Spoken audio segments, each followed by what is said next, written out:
Purposely. Your life, God's purpose. Listen at purposely.com.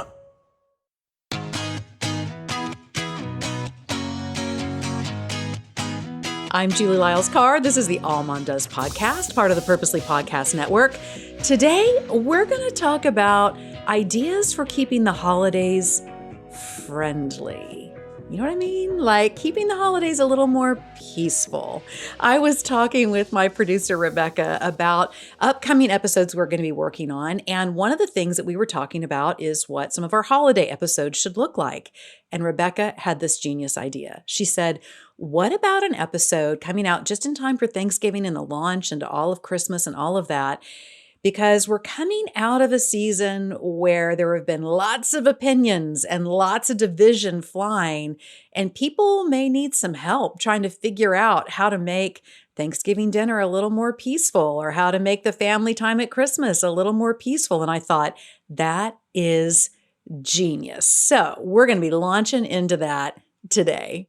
I'm currently prepping for Thanksgiving. I am having all of the kiddos except for one come in for Thanksgiving holidays, and then we're supposed to have everybody for Christmas. So that, of course, naturally means that what I've decided to do with my limited time to get everything done is to clean out all kinds of closets and storage areas that honestly nobody would have known the better of anyway had I just left it alone. So the table where I'm going to be hosting Thanksgiving in just a short while, it is covered right now with beach towels. I'm trying to make a decision on how many beach towels I should actually keep in this house and how many I should bless someone else with. So there's a huge stack of beach towels. I've got sheets from years past. I've got sheets in every size of bed you can imagine and in many colors and patterns. And I'm trying to decide what of all that I should keep and what I should let go of. I have a whole pile on that Thanksgiving table of supplements because, I find out that a supplement is supposed to be good for this or a vitamin is supposed to be good for that. And I'm going to order it and then I'm going to stick it in the pantry and sometimes forget about it. So now I'm trying to go through and decide what I can keep, what should go, what is way past expiration date. Let's see, what else do I have in there? I've just got all kinds of random stuff that I am trying to go through. And to be honest, I've kind of laughed because I thought, what a perfect metaphor for what can sometimes happen at the holidays, around the holiday table, that sometimes for whatever reason, we get with family, we get with loved ones, and things that probably should be better dealt with in less stressful times, in less memorable times. No, we decide to go ahead and pull it all out onto the table, right? Things that we should probably sort through at a different season. We decide this is the time to go through it. I thought, wow, my Thanksgiving table right now really looks like an homage to that, of the things that probably didn't need to get dealt with right now, and yet there it is. So I wanted to talk through some ideas for doing the best we can to make the holidays kind, sweet, compassionate, thoughtful. There's a verse I think of often. It's when Paul is writing to the Romans, and it says in Romans 12:18, if possible, so far as it depends on you, live peaceably with all. When I think about the times in which Paul was writing, it's pretty important to realize that you talk about a volatile time in history. I know that we love to tell ourselves that we are in the most critical days of history. But I'm sure there have been communities and nations and governments in the past who thought they were the most critical ones in their times and in their history.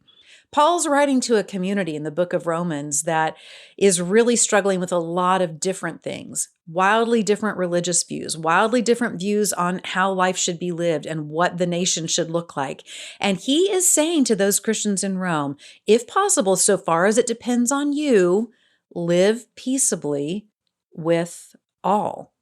I'm kind of making that my guiding star when I think about the environment that I want to create when it comes to the holidays. There are a few things I think we have to keep in mind when it comes to being the best ambassadors for Christ we can be when we are celebrating, gathering with family from afar, gathering with friends. The first one is this: the holidays are stressful time periods. Even if things are going really well, even if you're not coming right off in an election, Holidays are stressful. 89% of Americans say that the holidays are incredibly stressful to them, filled with anxiety. They cite things like their finances being under a lot of pressure. They talk about getting less sleep. And I know for me, because of some things that happened in my own family, losing my dad close to Christmas, losing my mom and my grandmother close to Thanksgiving, there are memories that come up for me, both really wonderful memories that are incredible, but also times that are really tough that also get triggered by all of these different environments and things that I see when it comes to the holidays. It's so important to remember that we walk into the holidays usually a little bit loaded in terms of expectation, in terms of emotions, in terms of stress levels. And so we all need to give each other a little bit of a break, right? I mean, to take a breath to say, hey, all the travel, all the things that we're doing, all of the planning, all of the things that need to be done, that's going to create some anxiety. So, what can we do to be intentional with ourselves and with others to reduce the stress as much as we can? I know for me, and you may have remembered from previous episodes that we've done around this time of year, I've talked about doing myself a favor and getting a lot of the cooking and that kind of thing done ahead of time, like doing one dish a night leading up to Thanksgiving or leading up to Christmas. You may be thinking, oh, that's really helpful, Jules, because this episode's coming out the day before Thanksgiving. So I got you. I understand. But to think through and be intentional about some things that you can do for yourself to keep the stress a little bit lower. Maybe it's saying to your adult siblings, hey, instead of trying to do gifts for all of us, why don't we do maybe a secret Santa between the siblings? Maybe it is ahead of time saying to your kids, we're going to cut back a little bit and do things that are a little more meaningful, but aren't going to require the same kind of prep and wrapping and all of that. Maybe it's deciding to put up one tree this year instead of 4, and it'll still feel Christmassy at your house. It's going to be fine. What are the things that we're doing to ourselves that create some of this stress? And to then bear in mind that those people showing up to our homes, showing up to the different things that we're hosting, us going to other people's homes and doing their things, everybody's been under some pressure.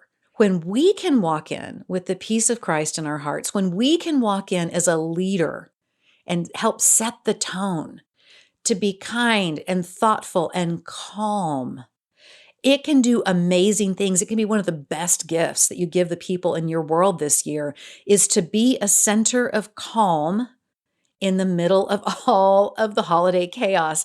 I love this quote from William J. Bennett. Home is a shelter from storms, all sorts of storms. You know, the Thanksgiving storm, the Christmas storm, the chaos of all that. Hey, I felt it.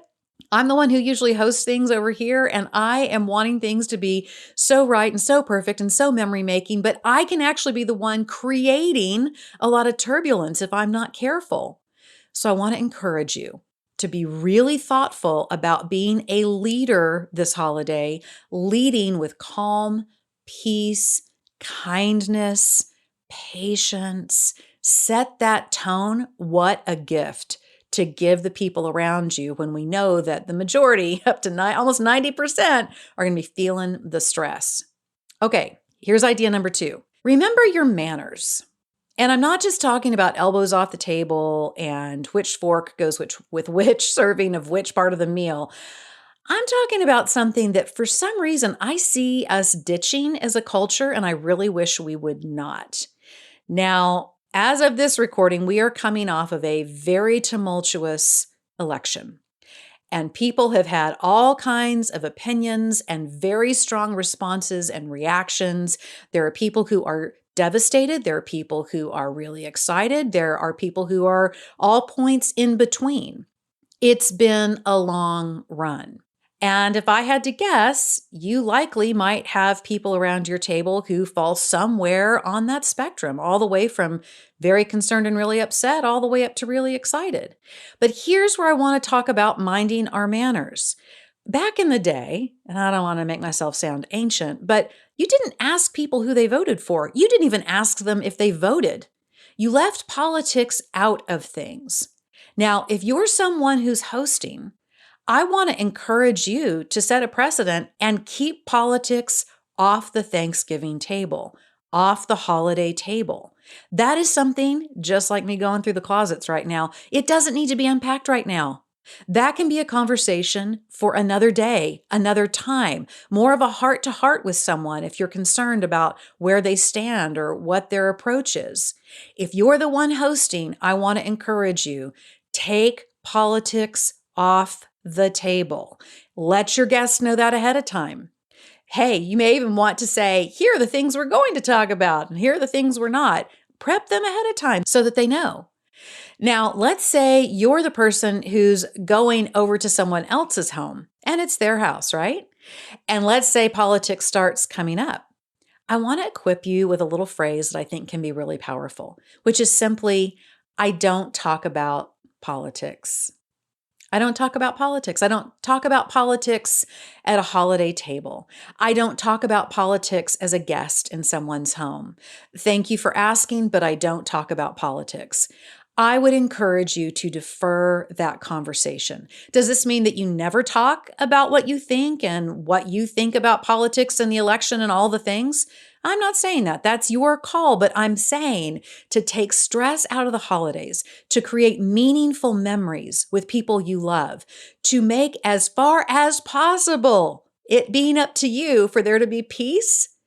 I would take it off the menu. You can always have a follow-up coffee with someone in a couple of weeks. You can postpone it until after the first of the year. I'm not saying you shouldn't have hard conversations. I'm just saying they don't need to be had when you're trying to build memories, when you're building connection, when you are supposed to be in this Thanksgiving and Christmas season, all about the gratitude for what God has given you, all about the gratitude for being able to gather around a Thanksgiving table, to be able to gather around the Thanksgiving of celebrating Jesus's birth into this world that we do during this holiday season. When we allow ourselves to become distracted on current events and politics and policies and philosophies, we can often let that distract us from the work of community, from the work of togetherness.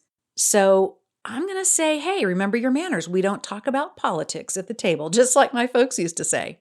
Okay, here's a third one I want you to remember. You can't assume anything. I had this experience one time where I really assumed someone was on page with me about a certain approach to parenting. And I was going off about all my opinions about a certain thing on parenting, and I was listing all the things, assuming that they thought just like I did. And guess what? They didn't. And it led to a super uncomfortable conversation, kind of a conflict-ridden conversation, and ultimately me feeling really bad that I'd even brought it up at all. But what I had done, and I still cringe when I think about it. But what I had done was this really naive sense that somebody was on page with me, that I knew exactly what they thought. I didn't know what they thought. I hadn't asked them what they thought. And again, this wasn't something on like an election, but it was on a topic in which I was super passionate about my position, and I really assumed that's what they thought too. I want to encourage you. Not everybody thinks the same way you do. So even if you're not talking about hot button topics, just maybe, not be quite so passionate, maybe not quite so chatty about something unless you know where somebody stands and what they think. Again, the whole idea about being together at the holidays is to be able to have these really beautiful moments as a group where you're reflecting on what the year has been and how grateful you are to be together. There are sideline conversations that, of course, may happen throughout the holidays that are more one-on-one.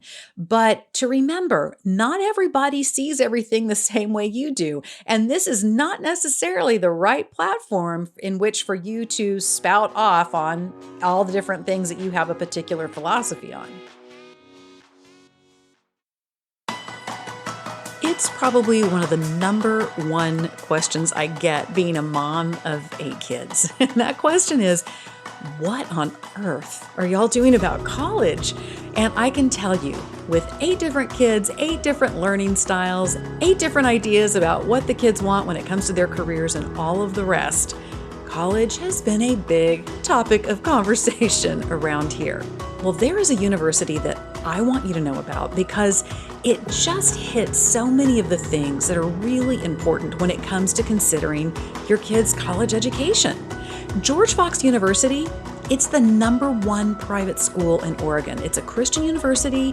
It's located in the heart of the Pacific Northwest. And what's so great is, in addition to a top-notch education, students have the opportunity to grow and deepen their faith. And they can learn in this really pivotal time in their lives who God made them to be.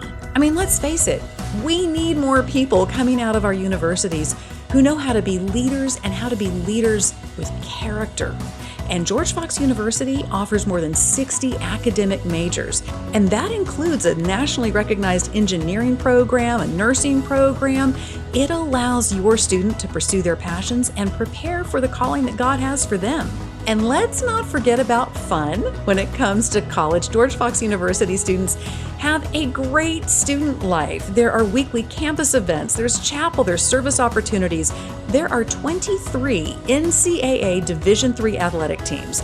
Here's something that is important to me. There's a study abroad opportunity. So if your student wants to go and experience life somewhere else for a semester, they can do that. There's outdoor recreation because, of course, we're talking about Oregon, so gorgeous. George Fox University could be just the perfect fit for your student as you are looking into college, career, and all that goes beyond. George Fox University, where your student will learn and thrive in the center of it all. Now, this fourth thing is a great tool that helps me a lot when it comes to gathering up and, trying to just stay away from topics that might create conflict or might create some anxiety for people. This is a method that was created by a consultant named John DeJulius, and he calls it the Ford method. Okay, the Ford method. And it's about how to have small talk, but small talk that's actually meaningful. Sometimes when we talk about small talk, we think it's going to be about something trivial, but it's really not. When you're reestablishing relationship, let's say with some family members you haven't seen in several months, or you've been invited over to a neighbor's house to celebrate the holidays and a holiday dinner, and you don't know them, maybe super well, but this is a great opportunity for you to develop more community with them. The Ford method stands for this. There are 4 topics that you can bring up and chat about. So it's this: family, occupation, recreation, and dreams. Family, occupation, recreation, dreams. Ford. I love that template because I have to tell you, there'll be times that I'll be at a holiday gathering for my business or my husband's business, or I will be invited to a small group, something or other, with some people I haven't seen in a while. And sometimes, even though I talk, and I talk a lot for a living, I can still get really thrown when I feel like I need to be the one to generate conversation. It sometimes will drive me to say something or bring up a topic that I wish I hadn't on the other side. This Ford method, when I ask them about their family, when I ask them how work is going, when I ask them about their favorite recreation, whether that's hiking or pickleball or whatever, and then when I ask them what their dreams are for the upcoming year, that can beautifully fill a lot of conversation time, and it fills it with meaningful things. It's not trivial to hear about someone's family, to hear about the job in which they're spending a large amount of their day, to hear about the things that are their hobbies that they enjoy in terms of recreation, and to hear about their goals, about their vision for the upcoming year. Those are big things to connect you in community.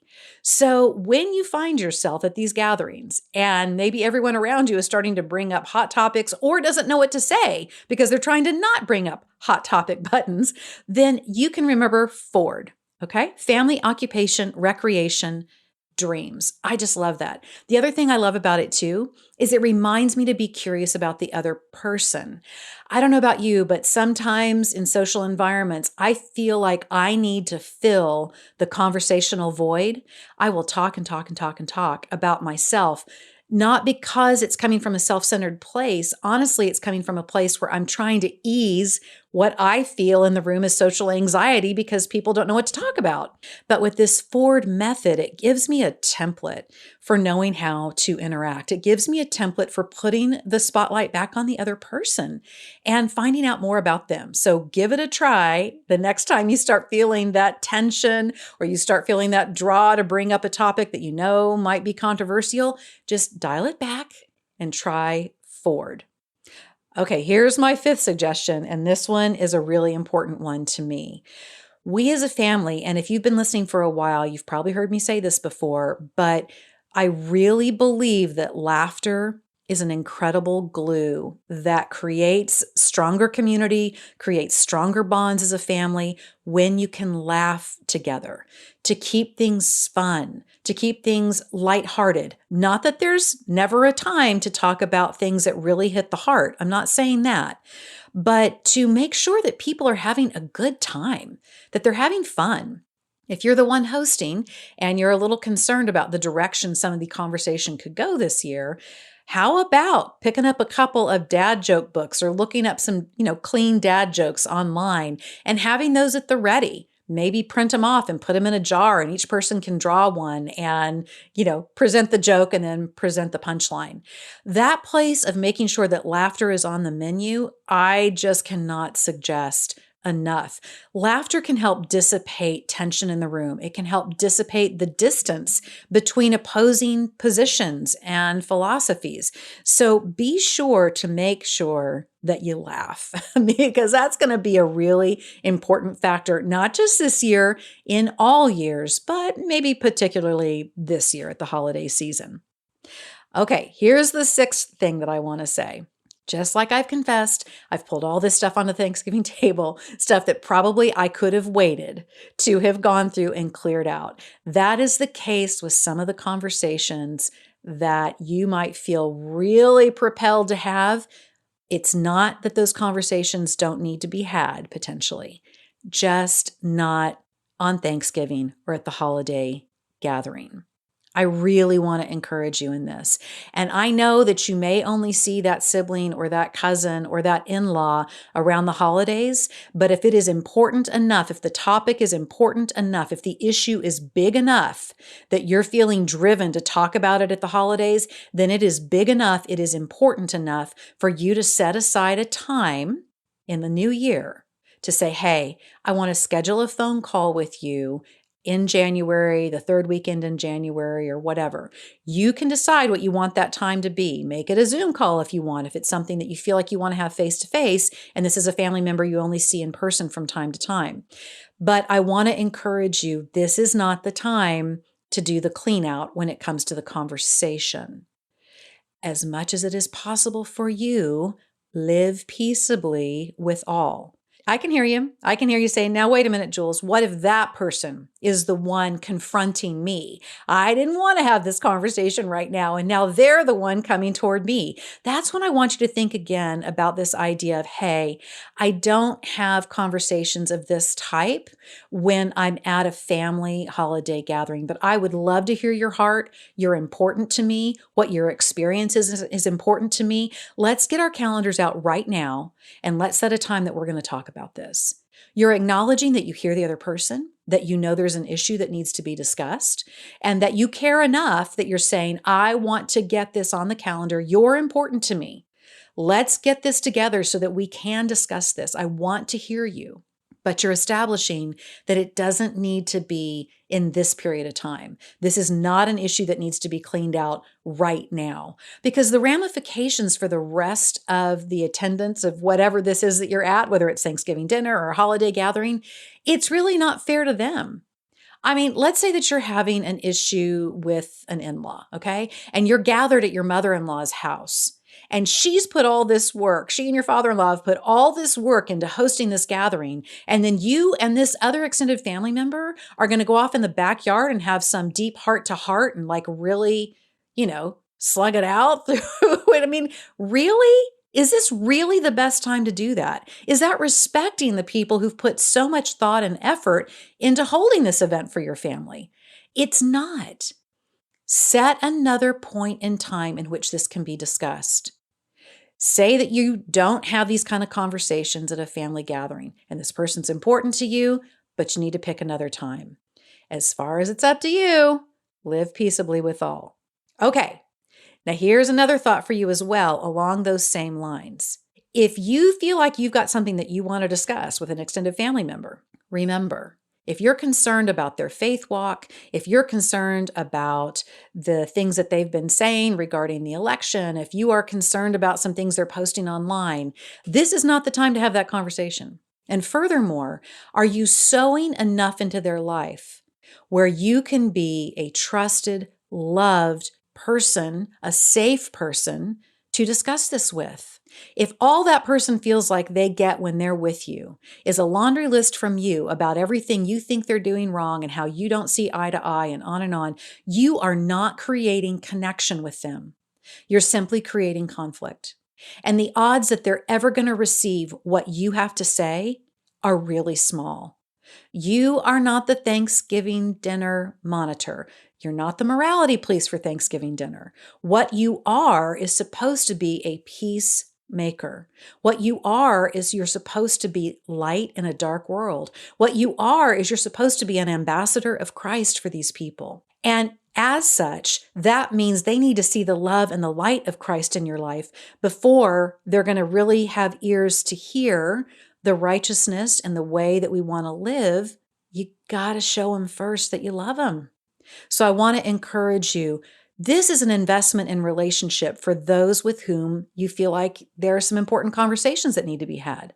Let this be a time to invest in that companionship, in that connection, in that feeling they can have from you that you're someone who can be trusted, that you love them, that you care about them, and that they have value for you. And again, when it's time for that important conversation later on, you will have invested in relationship with them in a way that allows them to feel safe to have that conversation. Okay, and here's my last thought when it comes to getting emotionally, peacefully prepped for the holidays. If it's your house, it's your rules. And here's the thing, don't have too many rules, but make them count, okay? So if there are certain types of movies, if there are certain types of sleeping arrangements, if you catch my drift, if there are certain topics that in your house you do not engage with, it's not representative of what your house is, what your home is, you shouldn't feel shy about that. But I would suggest you prep ahead of time. Hey, here's how we do things at our house. We would ask, da da da da da da da, make it a short list, make it count. It can't be 27 things, friend. It's got to be like 3 things. And if someone is uncomfortable with that, then they have the opportunity ahead of time to opt out. But it also means you're honoring and respecting the decisions you've made for your family. Just communicate ahead of time. Somebody shouldn't get surprised when they show up at your house and they don't know these things. Now, the inverse is also true. If you're going to their house, it's their house and their rules. It doesn't mean that you have to engage in the things that they choose to do. If there's something that you don't want your kids to see, or there's something you don't want to participate in, you don't have to. Just because that's the house that the thing's being hosted at, it doesn't mean that you have to be part of it. But neither does it mean that you need to set about, you've got to fix this. They've got to know how wrong it is that they're showing this movie or using this language or engaging this in this activity. That's not your job. That's their house. That's a conversation for another time. It's their house, their rules.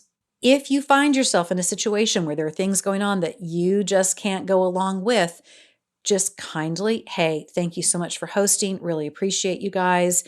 There are just some things for us. We just have some personal convictions and we love you guys. Thank you for all this, but it's time for us to go and make good on it. This is not the time for you to unpack everything that's wrong and why you don't believe in what they're doing. This is not that time. You can have a follow-up conversation later.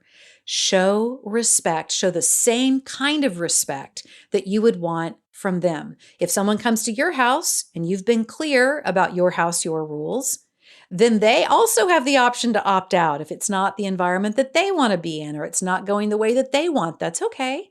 Extend each other the same kind of respect, and then you can have a follow-up conversation later about any adjustments or the whys or how it made somebody feel. Those things are all valid, but it doesn't mean that you have to, in the moment, do something or accept something that is not something you're comfortable with.